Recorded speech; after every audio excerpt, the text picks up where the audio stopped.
Hello friends, welcome to the Television channel. So friends, today I will talk about ASUS 8 Ryzen 7000U-Powered all-in-one PCs.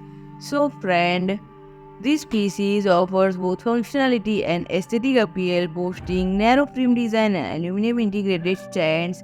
They include features such as HDMI input terminals, enabling use as LCD displays, high-quality bass reflex speakers compatible with Dolby Atmos, AI noise cancelling capabilities for enhanced video calls, and ASUS AiSense cameras optimizing image quality.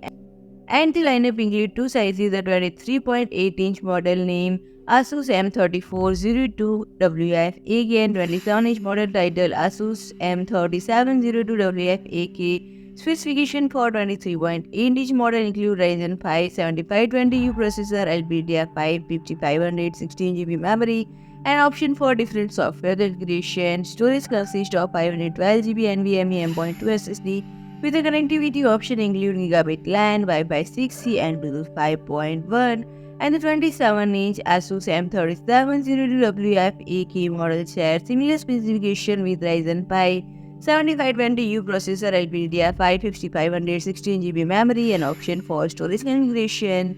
And friend, if you like my video, please do like, share and comment, and don't forget to subscribe my channel and press the bell icon.